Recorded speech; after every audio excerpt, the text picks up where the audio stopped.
this Poem a Day book that I found at a thrift store. And as the title suggests, it contains a poem for each day of the year. Now, obviously, we're a little bit into the year already, so I figured I would start from the 1st of January and read up until the day that this is going to be uploaded.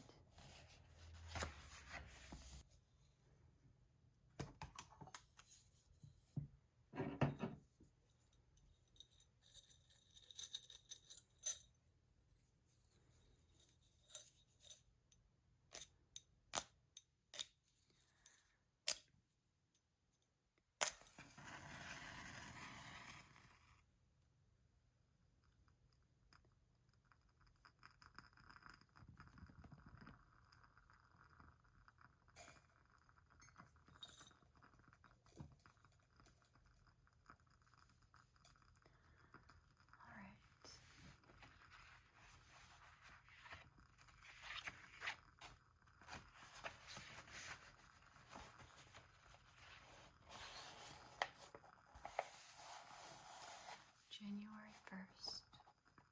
New every morning. Every day is a fresh beginning. Listen, my soul, to the glad refrain, and, spite of old sorrows and older sinning, troubles forecasted and possible pain, take heart with the day and begin again. Susan Coolidge. January 2. Bloody men. Bloody men are like bloody buses. You wait for about a year, and as soon as one approaches your stop, 2 or 3 others appear. You look at them flashing their indicators, offering you a ride. You're trying to read the destinations. You haven't much time to decide. If you make a mistake, there is no turning back.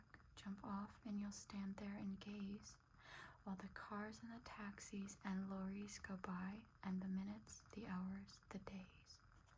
Wendy Cope. Wendy Cope notes, when I wrote this in 1987, I must already have been a bit short-sighted. Nowadays, if I'm wearing glasses, I have no difficulty in reading the destination on buses. January 3. Infant joy. I have no name, I am but 2 days old.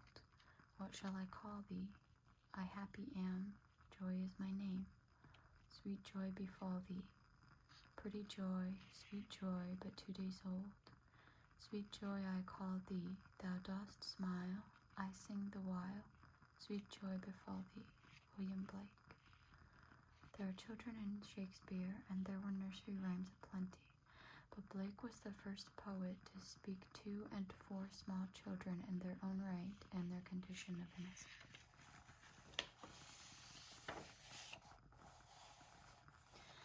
January 4th. Sympathy. I know what the caged bird feels, alas, when the sun is bright on the upland slopes, when the wind stirs soft through the springing grasses and the river flows like a stream of glass, when the first bird sings and the first bud opens, and the faint perfume from its chalice steals. I know what the caged bird feels. I know why the caged bird beats his wing till its blood is red on the cruel bars, for he must fly back to his perch and cling, when he fain would be on the bough a swing. And a pain still throbs in the old scars, and they pulse again with a keener sting. I know why he beats his wing.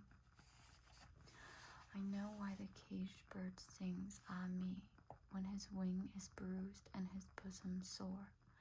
When he beats his bars and he would be free, it is not a carol of joy or glee, but a prayer that he sends from his heart's deep core, but a plea that upward to heaven he flings. I know why the caged bird sings. Paul Laurence Dunbar. The importance of Dunbar's success to the black writers who would follow him was so significant that one wrote, "A black poet had not won recognition in the United States in the century and a quarter since the family of John Wheatley of Boston emancipated their slave girl Phyllis in recognition of her poems."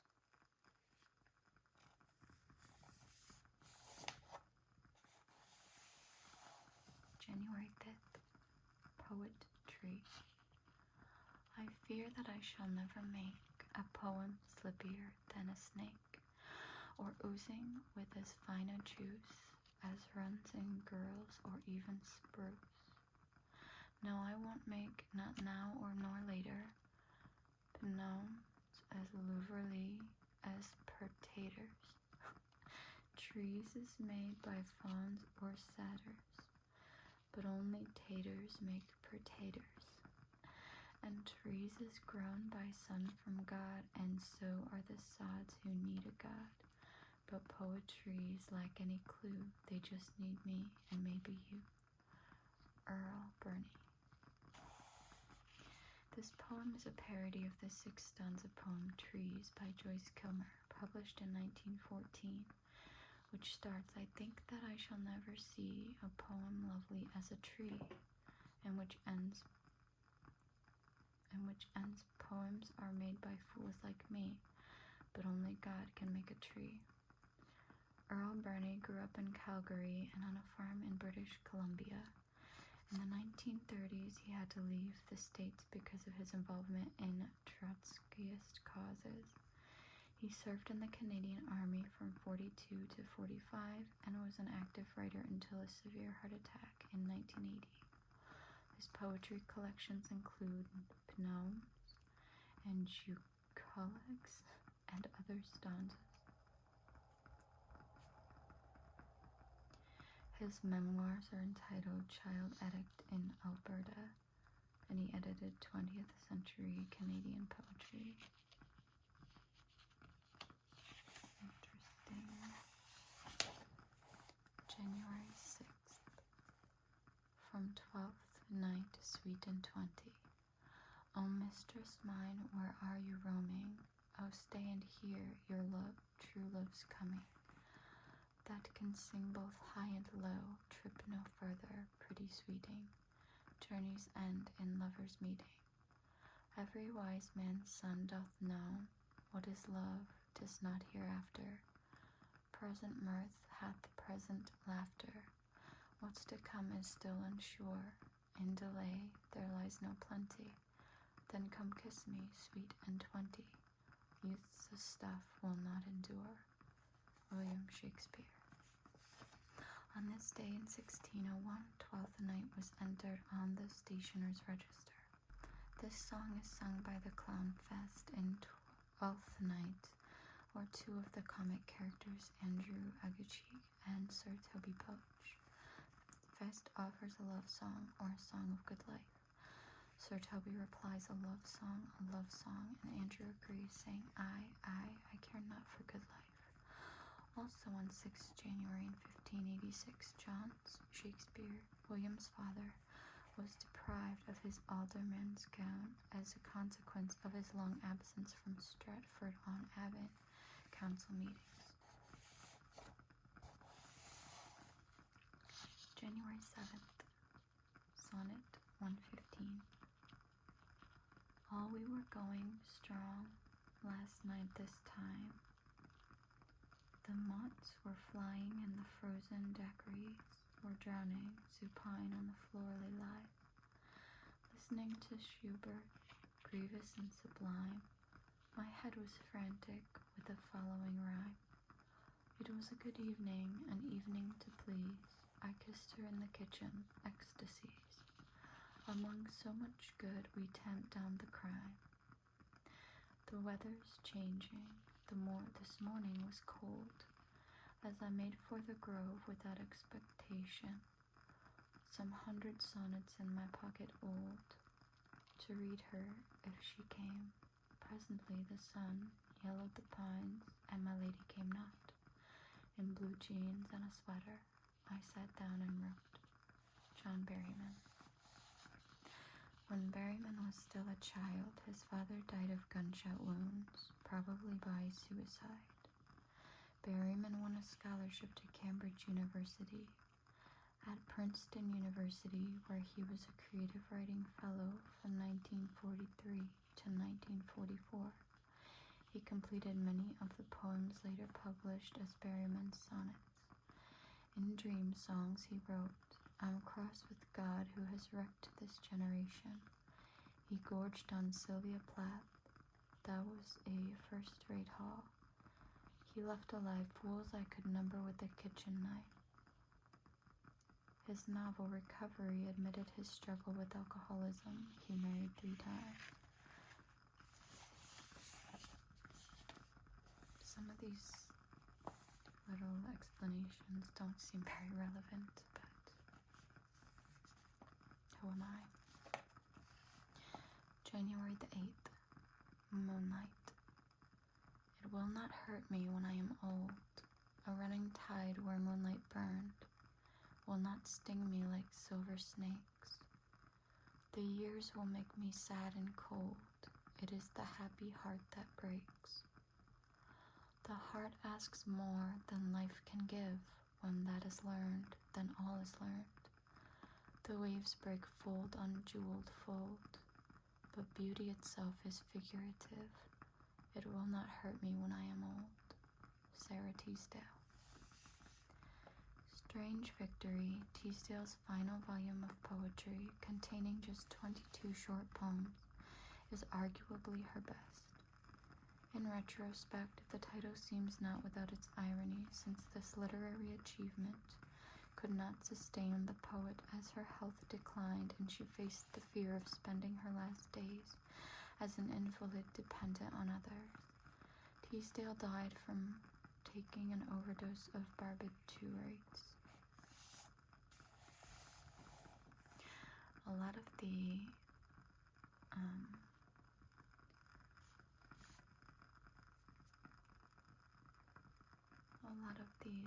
poets, their life took a dark turn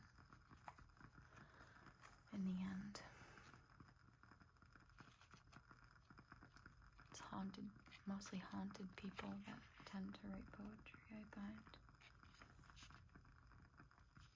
We're all haunted by something, though, I suppose. January 9th, Accidents of Birth. And that must be in French, but there's a translation. The approach of a man's life out of the past is history, and the approach of time out of the future is mystery. Their meeting is the present, and it is consciousness. The only time life is alive. The endless wonder of this meeting is what causes the mind in its inward liberty of a frozen morning,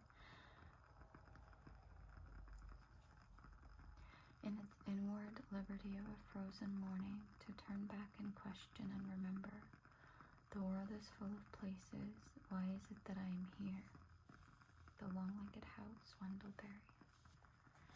Spared by a car or airplane crash or cured of malignancy, people look around with new eyes at a newly praiseworthy world, blinking eyes like these.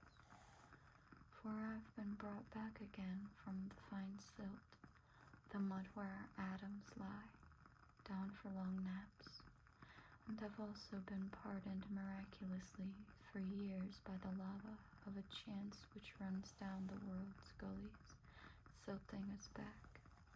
Here I am, brought back, set up, not yet, happened away.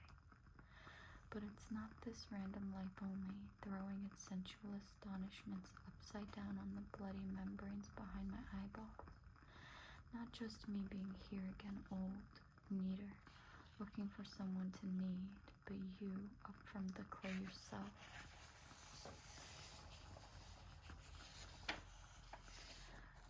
As luck would have it, and inching over the same little segment of earth ball in the same little eon, to meet in a room, alive in our skins, and the whole galaxy gaping there, and the centuries whining like gnats.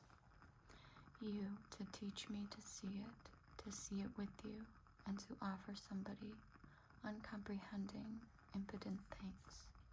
William Meredith. William Meredith was born in New York City. He served as a naval aviator in World War II. His first poetry collection, Love Letter from an Impossible Land, was published in 1944. He has served as a chancellor of the Academy of American Poets, as well as the consultant in poetry to the Library of Congress. I see the terrifying spaces of the universe that enclose me, and I find myself attached to a corner of this vast expanse, without knowing why I am more in this place than in another, nor why this little time that is given me to live, is assigned to me at this point more than another, out of all the eternity that has preceded me, and of all that will follow me. Thoughts on Religion, Pascal. January 10th. Meeting at night. The gray sea and the long black land, and the yellow half-moon large and low, and the startled little waves that leap in fiery ringlets from their sleep, as I gain the cove with pushing prow, and quench its speed in the slushy sand. Then a mile of warm sea-scented beach, 3 fields to cross till the farm appear. A tap at the pane, the quick sharp scratch, and blue spurt of lighted match, and a voice less loud through its joys and fears than the 2 hearts beating each to each. Robert Browning. Elizabeth Barrett was a 39-year-old invalid, confined by illness, and a possessive father to the family house in Wimpole Street when Robert Browning first contacted her. Browning had read her poem, Lady Geraldine's Courtship, containing a brief tribute to the humanity of his poetry, and was moved to respond. His letter begins, I love your verses with all my heart, dear Miss Barrett, and this is no offhand complimentary letter that I shall write. For a page or so the critical compliments continued until, quite suddenly, he insists, I do, as I say, love these books with all my heart, and I love you too. On 20th of May, 1845, she agreed to allow him to visit her in her room, and on 12th September, 1846, they were married secretly at St. Marylebone Church, leaving almost immediately for the milder climate and cheaper living in Italy. Hearing news of the marriage, Wordsworth is reported to have commented, "Well, I hope they understand one another. Nobody else would." On 27th October 1845, Elizabeth Barrett saw Meeting at Night in printer's proof and wrote to Robert Browning, "You throw largesses out on all sides without counting the cost. How beautiful."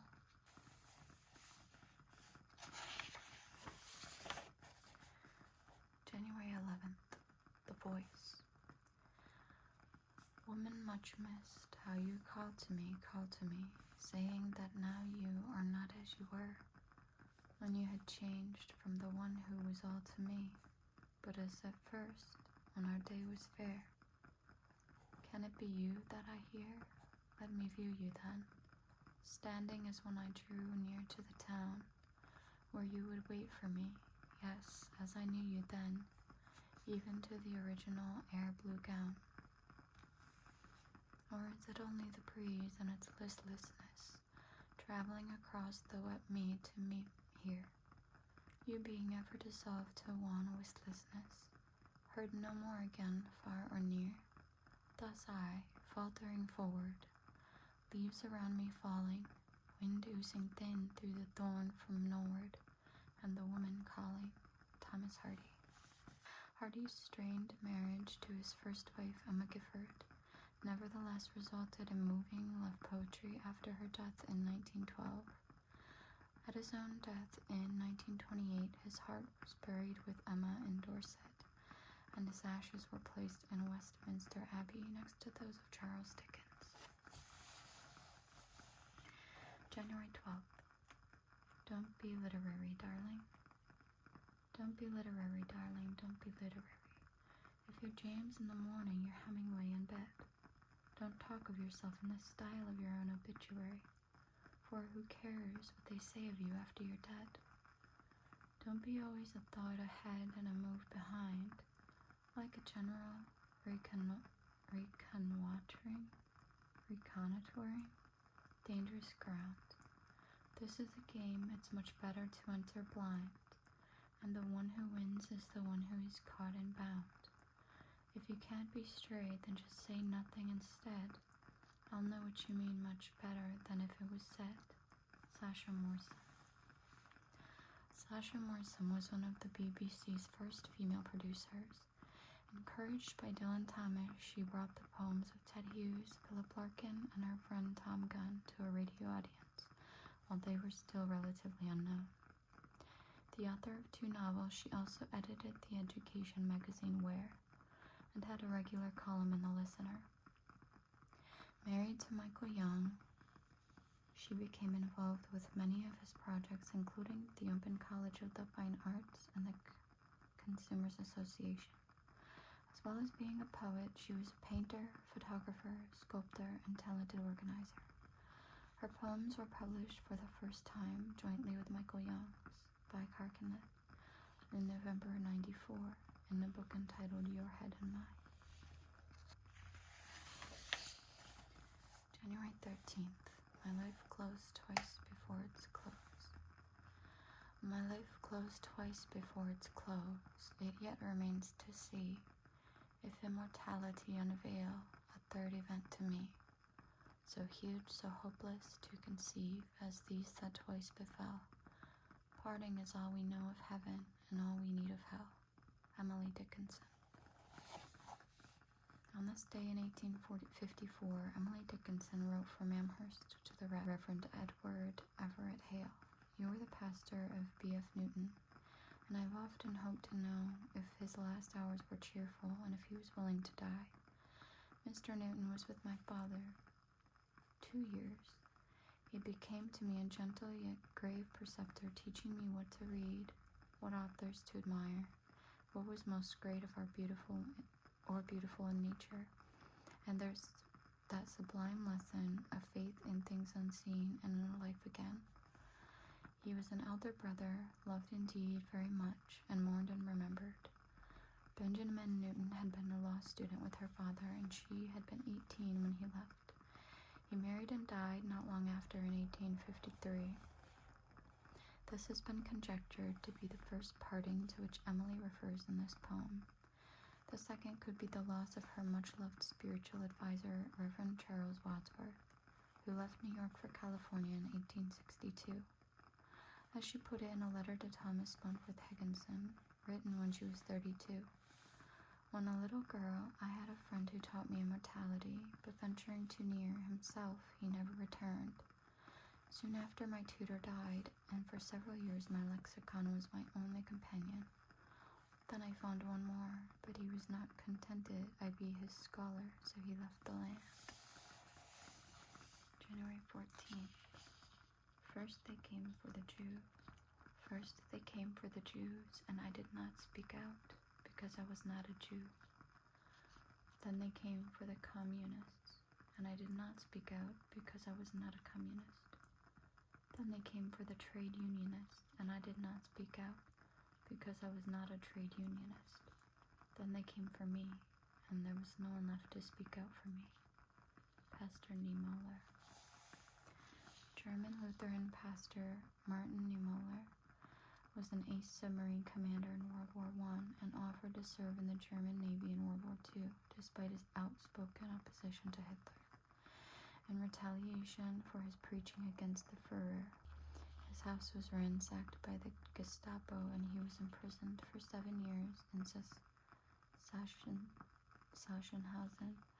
and Dachau concentration camps. His memoirs were entitled Vom U-Boot zur Kanzel, From the U-Boat to the Pulpit. January 15th. Prophecy. I shall lie hidden in a hut in the middle of an alder wood, with blind and bolted shut, and the front door locked for good. I shall lie folded like a saint, lapped in a scented linen sheet, on a bedstead striped with bright blue paint, narrow and cold and neat. The midnight will be glassy black, behind the panes with wind about, to set his mouth against a crack and blow the candle out. Eleanor Wiley. In a poetic gender reversal, Percy Shelley often served as a muse to Eleanor Wiley. She referred to him as that archangel, and what seems an example of bold promotion. Some of Wiley's family went so far as to propose Eleanor as the 20th century female Shelley. Wiley herself, in her novel The Orphan Angel, imagines that Shelley escapes drowning when he's rescued by a Yankee ship, which brings him to frontier America, a rather unaccommodating landscape for the English romantic poet. My love is like to ice. My love is like to ice, and I to fire. How comes it then that this hurt, cold so great, is not dissolved through my so hot desire, but harder grows the more I her entreat? Or how comes in it that my exceeding heat is not allayed by her heart frozen cold, but that I burn much more in boiling sweat, and feel my flames augmented manifold?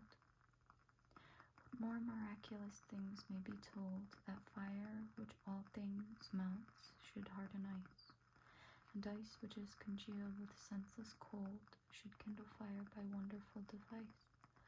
Such is the power of love and gentle mind, that it can alter all the course of kind. Edmund Spenser.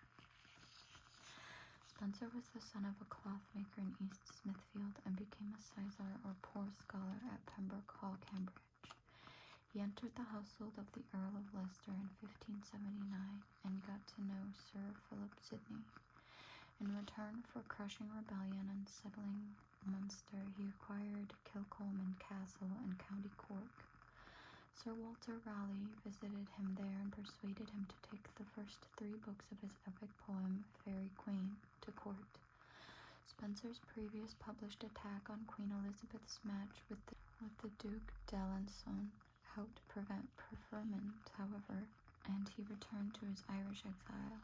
A rebellion destroyed his home, and he fled with his second wife and his children to London, where he died in poverty the following year and was buried in Westminster Abbey. January 17th.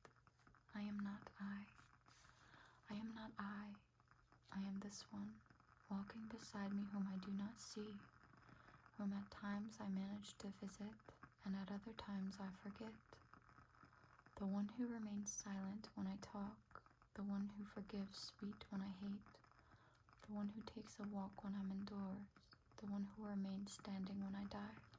Juan Ramon Jimenez. Jimenez was born in Moguerhuela, the setting for his story of the young poet and his donkey Platero, Illo. Giving up the law, he moved to Madrid. When the Civil War started, he remained in the capital for a time, caring for the wounded and collecting children from the ruined streets. He moved to Havana and then to Florida, losing many of his manuscripts in the process. Influenced by Verlaine in his youth, he in turn influenced Lorca and other Spanish poets. He was awarded the Nobel Prize for Literature in 1957, the year before his death. January 18th. Gertrude's Prayer. That which is marred at birth, time shall not mend, nor water out of bitter well make clean. All evil thing returneth at the end. Or else way walketh in our blood unseen, whereby the more is sorrow uncertain. Day spring mishandled cometh not again. To burst by be that slender starting prey. Out of the oak's rind that should be tied, a branch of girt and goodliness, straightway her spring is turned on herself and ride, and nodded like some gall or veiny wen. Day's spring mishandled cometh not again. Noontide repayeth never morning bliss. Sith noon to morn is incomparable, and so be it so it be our dawning Gotham is. None other after hours serveth well. Ah, je suis modere, pity my own pain. Day spring mishandled, cometh not again. Rudyard Kipling. G.M. Young wrote, Kipling, though short, was lithe and slim, with beautifully balanced movements. His most arresting feature was his heavy eyebrows, which shot up and down with his talk. Under them twinkled bright blue eyes. January 19th. From the Triumph of Cherus. Have you seen but a bright lily grow before rude hands have touched it? Have you marked but the fall of the snow before the soil hath smutched it? Have you felt the wool of the beaver, or swan's down ever, or smelt of the bud of or the briar, or the nard of the fire, or tasted the bag of the bee, oh so white, oh so soft, oh so sweet is she, Ben Jonson.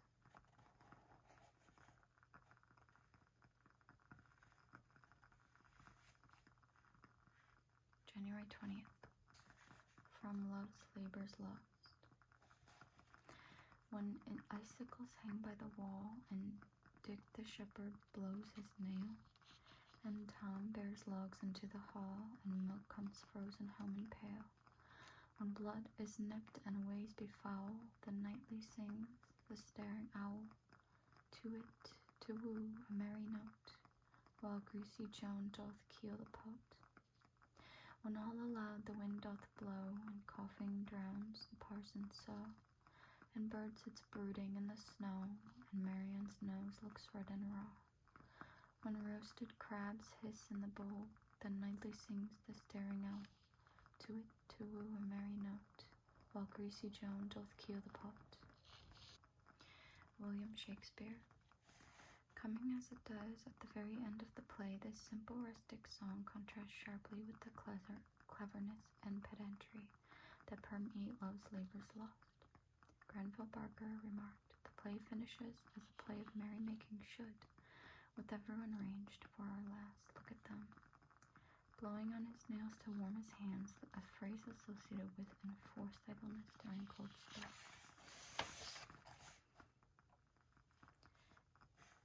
January 21. Giving up smoking. There's not a Shakespeare sonnet or Beethoven quartet that's easier to like than you or harder to forget. You think that sounds extravagant? I haven't finished yet. I like you more than I would like to have a cigarette. Wendy Cope.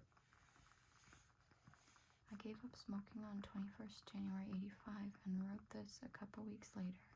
Wendy Cope comments, adding, people who have never been addicted to nicotine don't understand what an intense love poem it is. January 22. The Divine Image. To mercy, pity, peace, and love, all pray in their distress, and to these virtues of delight return their thankfulness. For mercy, pity, peace, and love is God our Father dear, and mercy, pity, peace, and love is man, his child and care. For mercy has a human heart, pity a human face, and love the human form divine, and peace the human dress. Then every man of every clime that prays in his distress, praise to the human form divine, love, mercy, pity, peace. And all must love the human form, in heathen, Turk, or Jew. Where mercy, love, and pity dwell, there God is dwelling too. William Blake. As a young man, Blake was gently influenced by the work of Emanuel Swedenborg. Though disillusionment crept in later on in life, a central tenet of Swedenborg's teaching argued that, created in God's image, humans are in their true nature divine. January 23rd. An Irish airman foresees his death. I know that I shall meet my fate somewhere among the clouds above. Those that I fight I do not hate, those that I guard I do not love. My country is Kiltartan Cross, my countrymen Kiltartan's poor. No likely end could bring them loss, or leave them happier than before. Nor law nor duty bade me fight, nor public men nor cheering crowds, a lonely impulse of delight drove to this tumult in the clouds. I balanced all, brought all to mind. The years to come seemed a waste of breath. A waste of breath the years behind, in balance with this life, this death. William Butler Yeats. January 24th. Story of a hotel room. Thinking we were safe in sanity, we went to make love, all the same idiots, to trust the little hotel bedrooms. Then in the gloom, and who does not know that pair of shutters, but the awkward hook on them, all screeching whispers. Very well then, in the gloom, we set about acquiring one another urgently, but on a temporary basis, only as guests, but just guests of another one's senses. But idiots, to feel safe, you hold back nothing, because the bed of cold electric linen happens to be illicit. To make love as well as that is ruinous. Londoner, Parisian, someone should have warned us, that without permanent intentions you have absolutely no protection. If the act is clean, authentic, sumptuous, the concurring deep love of the heart follows the naked work, profoundly moved by it. Rosemary Talks.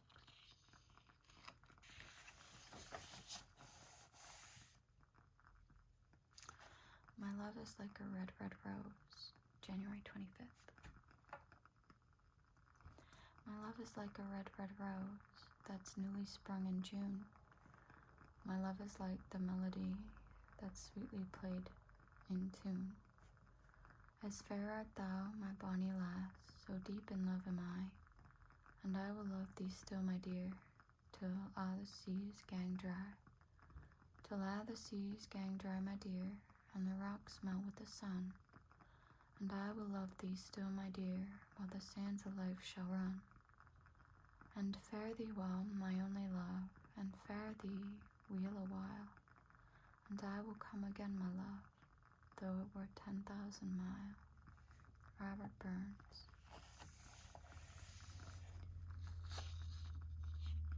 January 26th. Australia.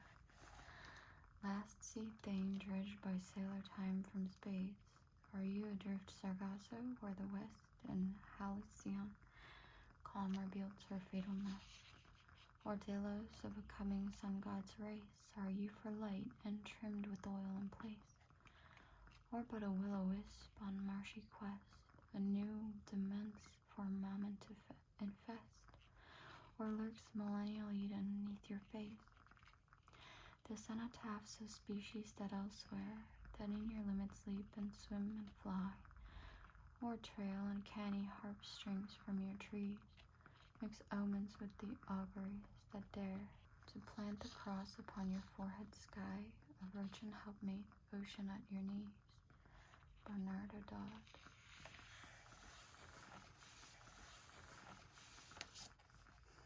January 27th.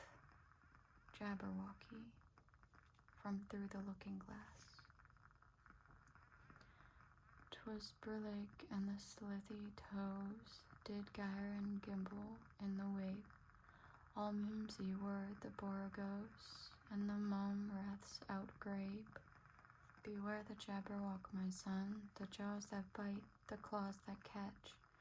Beware the jub-jub bird, and shun the frumious bandersnatch. He took his vorpal sword in hand, long time the manxome foe he sought. So rested he by the tum-tum tree, and stood a while in thought. And as in uffish thought he stood, the jabberwock with eyes of flame came whiffling through the togy wood, and burbled as it came. 1, 2, 1, 2, and through, the vorpal blade went snicker-snack. He left it dead, and with its head he went galumphing back. And hast thou slain the jabberwock? Come to my arms, my beamish boy. O frab you Tuesday, Callooh Calais, he chortled in his joy. 'Twas brillig, and the slithy toves did gyre and gimble in the wave. All mimsy were the boragos, and the mome wreaths so grave. Lewis Carroll.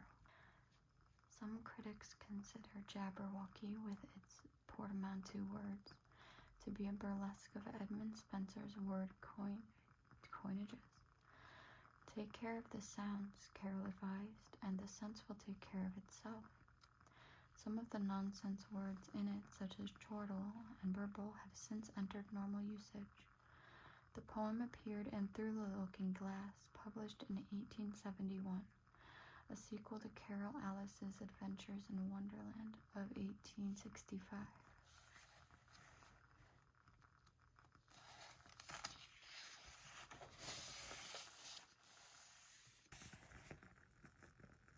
January 28th. Sailing to Byzantium. That is no country for old men, the young and in one another's arms, birds in the trees, those dying generations at their song, the salmon falls, the mackerel crowded seas, fish, flesh, or fowl, commend all summer long, whatever is begotten, born, and dies, caught in that sensual musical neglect, monuments of unaging intellect.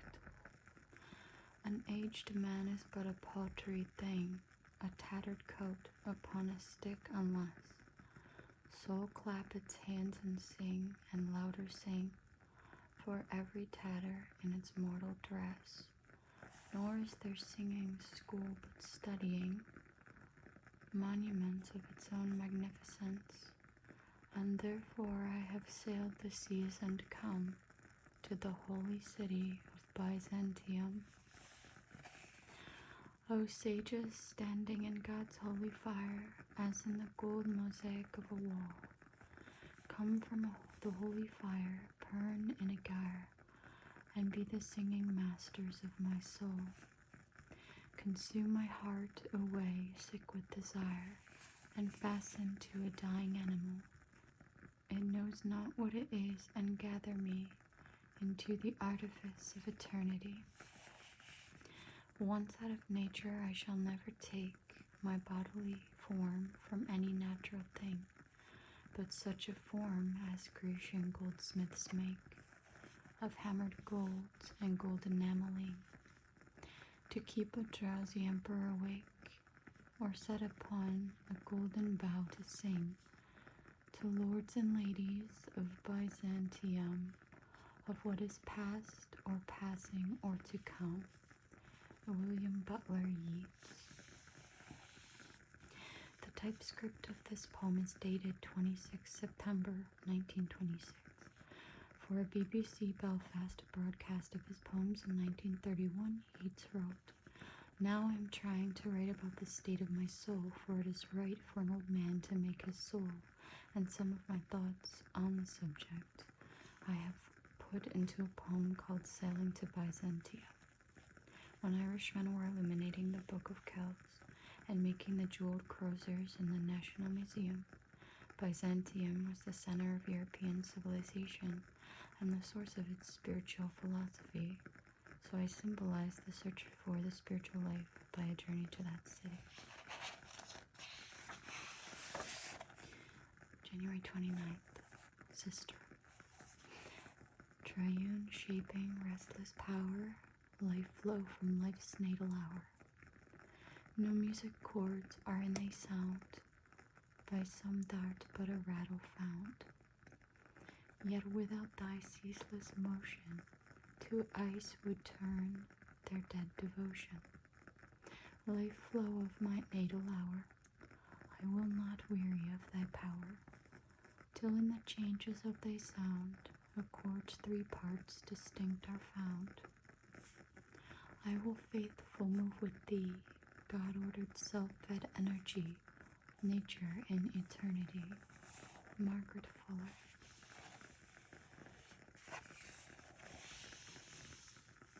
January 30th. Richard Cory. Whenever Richard Cory went downtown, we people on the pavement looked at him. He was a gentleman from sole to crown, clean-favored and imperially slim. And he was always quietly arrayed, and he was always human when he talked, But still he fluttered pulses when he said good morning, and he glittered when he walked. And he was rich, yes, richer than a king, and admirably schooled in every grace. In fine, we thought that he was everything, to make us wish that we were in his place. So on we worked and waited for the light, and went without the meat, and cursed the bread. And Richard Cory, one calm summer night, went home and put a bullet through his head. Edwin Arlington Robinson.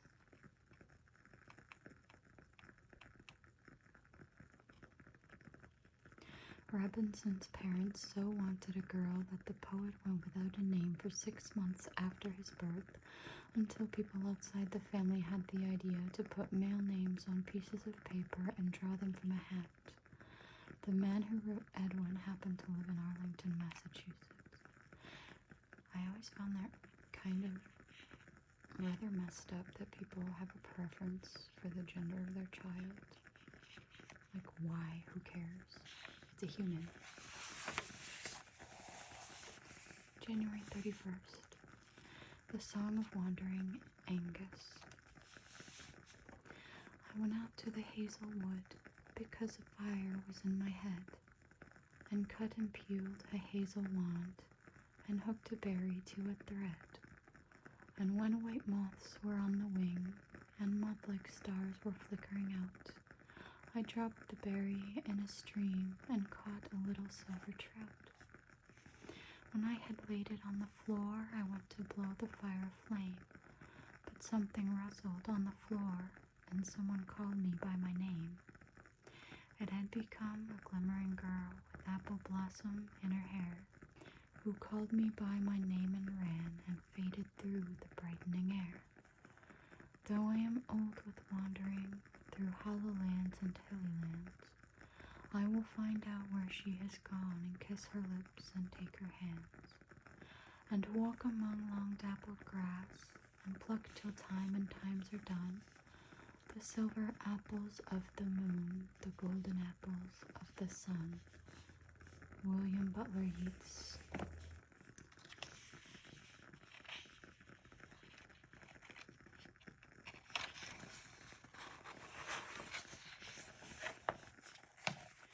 February 1st. Why so pale and wan? Why so pale and wan, fond lover? Prithee, why so pale? Will, when looking well, can't move her, looking ill prevail. Prithee, why so pale? Why so dull and mute, young sinner? Prithee, why so mute?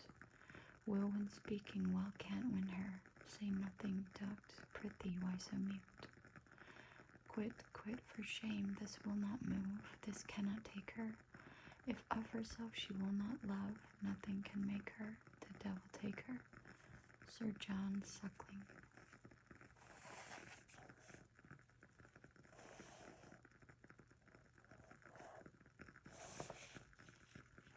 February 2. Song. Oh, blush not so, oh, blush not so, or I shall think you knowing. And if you smile the blushing while, then maidenheads are going. There's a blush for wont, and a blush for shan't, and a blush for having done it. There's a blush for thought, and a blush for not, and a blush for just begun it. Oh, sigh not so, oh, sigh not so, for it sounds of Eve's sweet pippin. By those loosened lips you have tasted the pips, and fought in an amorous nipping. Will you play once more at nice cut coal, for it only will last our youth out, and we have the prime of the kissing time, we have not one sweet tooth out. There's a sigh for yes, and a sigh for no, and a sigh for I can't bear it. Oh, what can be done? Shall we stay or run? Oh, cut the sweet apple and share it. John Keats.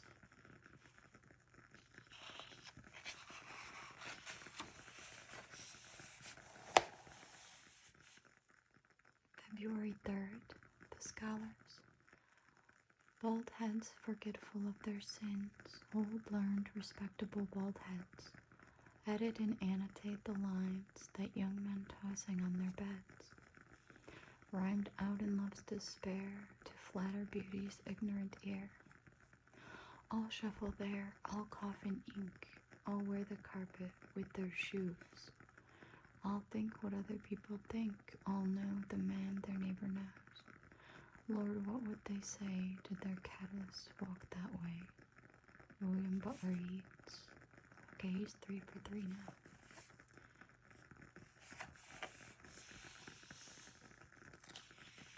February 4th, to Margot. In life's rough and tumble, you're the crumble on my apple crumble, and the fairy on my Christmas tree, till life's death and duty. You've the beauty of the beast's own beauty, I feel humble as a bumblebee. In life's darkening duel, I'm the lighter, you're the lighter fuel. And the tide that sways my inland sea, in life's meat and muster, you've the luster of a diamond cluster, a blockbuster, just a duster me, Gavin Ewart. February 5th, the waking. I wake to sleep and take my waking slow. I feel my fate in what I cannot fear. I learn by going where I have to go. We think by feeling, what is there to know? I hear my being dancing from ear to ear. I wake to sleep and take my waking slow. Of those so close beside me, which are you? God bless the ground, I shall walk softly there, and learn by going where I have to go. Light takes the tree, but who can tell us how? The lowly worm climbs up the winding stair. I wake to sleep and take my waking slow. Great nature has another thing to do to you and me, so take the lively air, and lovely learn by going where to go. This shaking keeps me steady, I should know, what falls away is always, and is near. I wake to sleep and take my waking slow, I learn by going where I have to go. Theodore Rothke.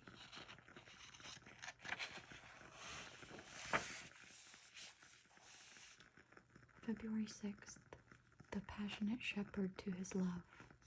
Come live with me and be my love, and we will all the pleasures prove.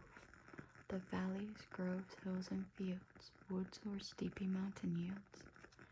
And we will sit upon the rocks, seeing the shepherds feed their flocks, by shallow rivers to whose falls melodious birds sing madrigals. And I will make thee beds of roses, and 1,000 fragrant posies, a cap of flowers and a kirtle, embroidered all with leaves of myrtle, a gown made of the finest wool, which from our pretty lambs we pull, fair linnet slippers for the cold, with buckles of the purest gold, a belt of straw and ivy buds, with coral clasps and amber studs. And if these pleasures may thee move, come live with me and be my love. The shepherd swain shall dance and sing, for thy delight each May morning. If these delights thy mind may move, then live with me and be my love. Christopher Marlowe.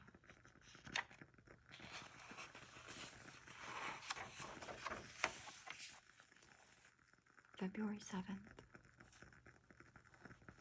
From King Richard to Act 2, Scene 1. Gaunt. This royal throne of kings, this sceptred isle, this earth of majesty, this seat of Mars, this other Eden demi-paradise, this fortress built by nature herself. Against infection and the hand of war, this happy breed of men, this little world, this precious stone set in the silver sea which serves it in the office of a wall, or as a moat defensive to a house against the envy of less happier lands.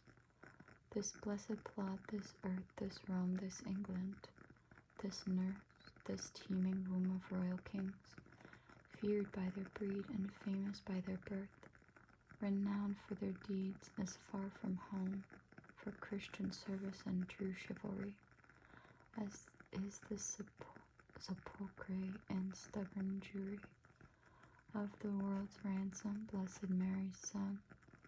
This land of such dear souls, this dear land, dear for her reputation through the world, is now leased out, I die pronouncing it, like to a tenement or pelting farm. England bound in with the triumphant sea, whose rocky shore beats back the envious siege of watery Neptune, is now bound within with shame. With inky blots and rotten parchment bonds, that England that was wont to conquer others hath made a shameful conquest of itself. William Shakespeare.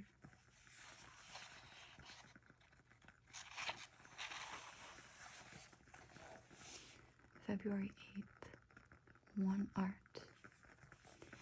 The art of losing isn't hard to master. So many things seem filled with intent to be lost that their loss is no disaster. Lose something every day except the fluster of lost door keys, the hour badly spent. The art of losing isn't hard to master. Then practice losing farther, losing faster.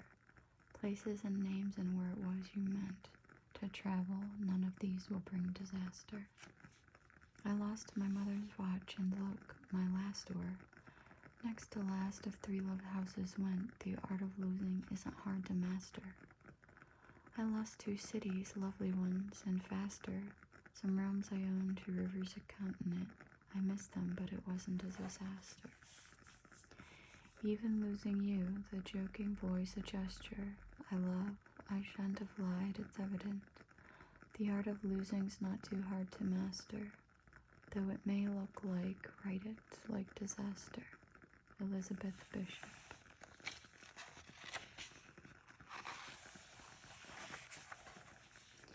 And the last one, February 9th, from the Jungle Books. Cuicairn chapter, that's the chapter it's from. The people of the eastern ice, they are melting like the snow. They beg for coffee and sugar, they go where the white men go. The people of the western ice, they learn to steal and fight. They sell their furs to the trading post. They sell their souls to the white. The people of the southern ice, they trade with the whaler's crew. Their women have many ribbons, but their tents are torn and few. But the people of the elder ice, beyond the white man's ken, their spears are made of the narwhal born, and they are the last of the men. Rudyard Kipling. Rudyard Kipling was born in Bombay. He was separated from his parents at the age of 6 by being sent for 5 years to boarding schools in England, and it was perhaps the cruelties he experienced there that made him sensitive later in life to the sufferings of victimized natives and Tommies. His Tales for Children, the 2 Jungle Books, were published in 1894 to 1895. He won the Nobel Prize for Literature in 1907. Alright, so some of these were definitely interesting, to say the least. But that's it for this reading. I will probably come back to this in a month or 2 and catch up from where we just left off. But yeah, that's basically it. So thank you for watching, and I hope to see you in the next one.